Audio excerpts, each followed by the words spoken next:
Continuando aqui nossa série de vídeos, dos audiobook narrados do livro Ecos de uma Yandere em Fuga, lembrando caso queiram comprar o livro, link na descrição do vídeo. Capítulo 10. Fuga do hospício. Mila precisava de uma ótima estratégia para invadir o local.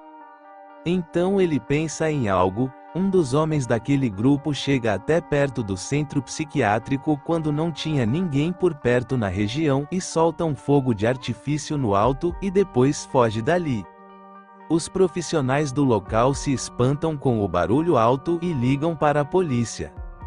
A polícia chega em 5 minutos no local, confere tudo e tenta descobrir o que causou o barulho, mas não encontra. As câmeras também não pegaram o fogo de artifício porque o mesmo foi apontado para cima e tinha explodido no céu. Com isto, então eles conseguem saber o tempo de reação das viaturas da polícia que demoram 5 minutos para chegar naquele local. Este seria o tempo que eles teriam para fazer o resgate do jovem depois que as autoridades fossem alertadas de sua presença.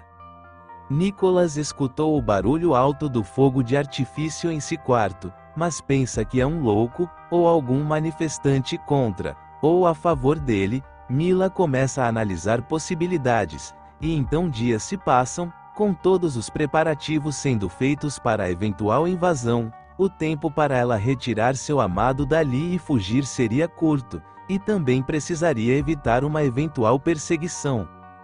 À noite então algumas pessoas do grupo a favor dos jovens recebem as ordens para irem disfarçados pelas ruas que estavam ali perto e começam a subir e cortar os fios dos postes de energia e as caixas de energias das casas. As pessoas daquela cidade tinham o costume de colocarem seus celulares carregando a bateria à noite. Como estava bem de noite e todos estavam dormindo com as luzes das casas apagadas, ninguém notou a presença dos indivíduos.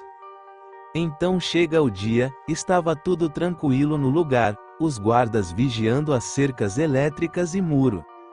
As pessoas com problemas mentais estavam em seus quartos, umas dormindo e outras acordadas. Era 5 horas da manhã. Até que então de repente em meio às ruas vazias um caminhão em alta velocidade parte em direção ao muro. O piloto do veículo pula do mesmo abrindo a porta bem antes, deixando com que ele colida em linha reta. No caminhão tinha vários tanques de gasolina. Assim que a colisão ocorre ele explode derrubando o muro. Moradores da região assustados tentam ligar para a polícia tanto via celular como via telefone, porém não tinha energia elétrica e os celulares estavam descarregados. Então uma quantidade absurda de carros começa a aparecer e chegar no local, com inúmeras pessoas saindo armadas, seja com arma de fogo ou porrete e facão. Os guardas do local tentam se comunicar via rádio com a polícia, porém começam a entrar em combate com aquele bando de pessoas tentando invadir o lugar, mas perdem por estarem em menor número. Ainda assim um deles consegue mandar um sinal de alerta à polícia, que rapidamente é comunicado ao detetive. Como já era de se esperar, é ela, Mila. Sebastian, se apresse, temos que ir e chegar a tempo, diz o detetive. Certo, chefe, responde seu assistente. Uma multidão de 900 pessoas daquele grupo se aglomerou do lado de fora do centro psiquiátrico armada para proteger os adolescentes quando as tropas policiais chegarem. Enquanto isso a Yandere lidera 100 pessoas invadindo o complexo e vasculhando as salas e metendo porrada nos médicos e nos loucos que tentam atacar os mesmos. Quando abrem as portas Nicholas então dá um grito e sinaliza a sala em que ele está. Ela então chega e abre a porta, e assim que o vê imediatamente o abraça. O rapaz em sua mente pensa, enquanto seu rosto esboça surpresa. Por que ela fez isso? Eu não entendo. Ela está se arriscando a ser presa, podendo receber pena de morte só para me resgatar, se pergunta o mesmo.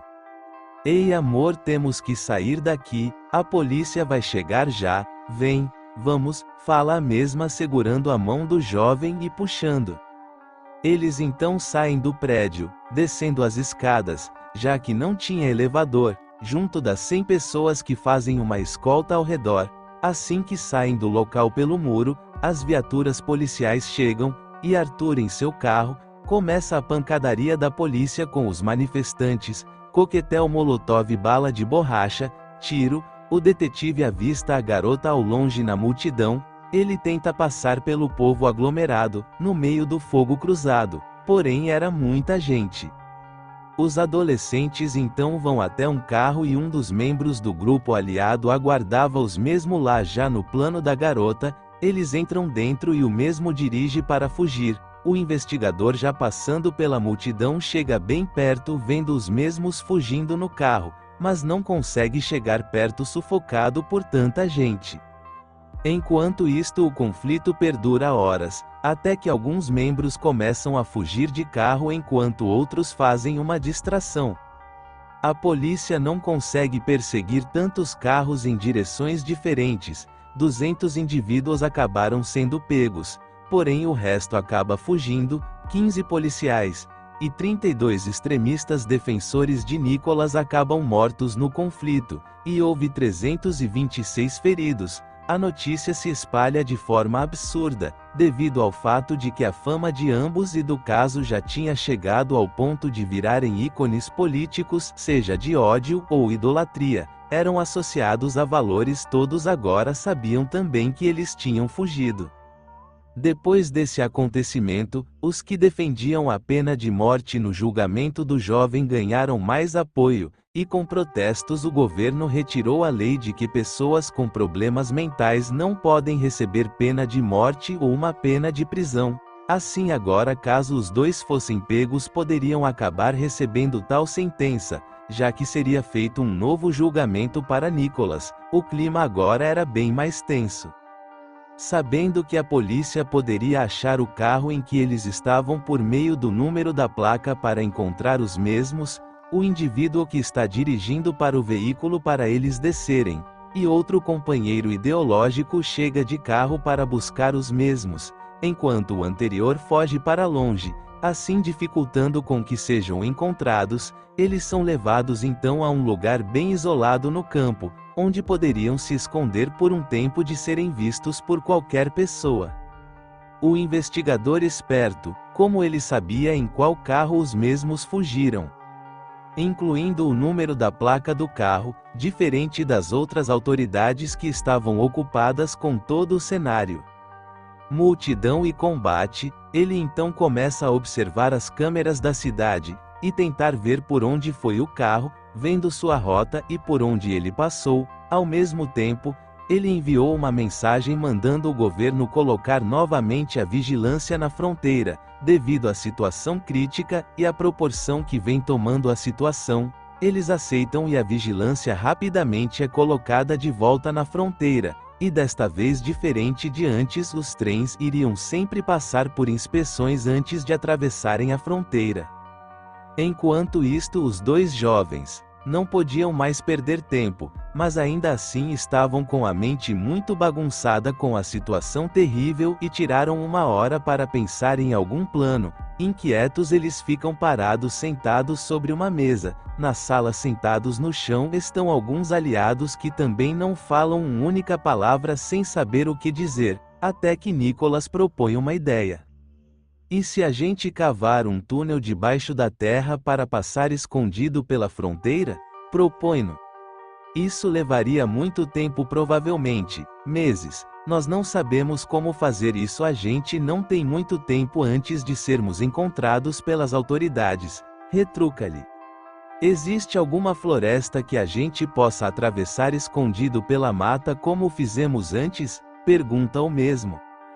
Não, eles já sabem que vamos tentar isso porque já fizemos antes. Provavelmente deve ter vigia nas florestas na fronteira, pessoas especializadas em encontrar gente no meio da mata. De trem não adianta. Precisamos tentar alguma fuga inovadora, imprevisível e diferente que eles não esperam e não tenham se preparado. Explica a. Poderíamos tentar fugir por um rio ou pelo mar? Pergunta ele. Não um barco no oceano ou em rio se destaca, seríamos achados facilmente, por helicópteros ou a marinha, e as autoridades, diz ela. Já sei que poderíamos tentar fugir atravessando a fronteira pelo ar, sugere-o. Como assim? Questiona-o, tipo usando um balão de passageiro, um helicóptero clandestino ou sei lá, diz Nicholas. De fato, esta ideia poderia funcionar, mas a questão é onde iríamos encontrar alguém com um helicóptero clandestino. Não temos dinheiro para isso. A ideia do balão com cesta poderia funcionar, já que é muito mais barato construir um ou comprar. O problema é que se tomarmos um tiro e o balão furar, estamos mortos. Porém, parando para pensar, não seria muito diferente de um helicóptero se recebesse um tiro, e talvez chamasse mais atenção por conta do barulho da hélice. Estou pensando, diz Mila.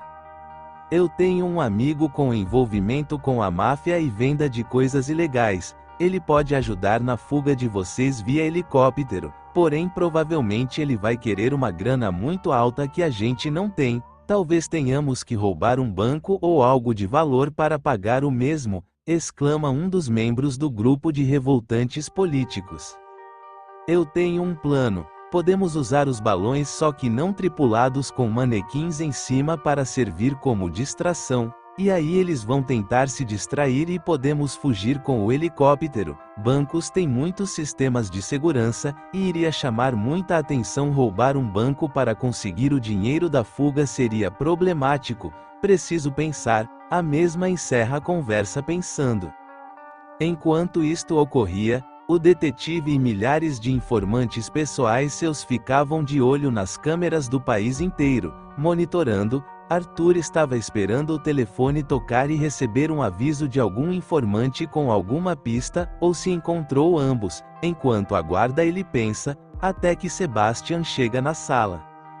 Olá Arthur, o que está pensando? Pergunta o mesmo.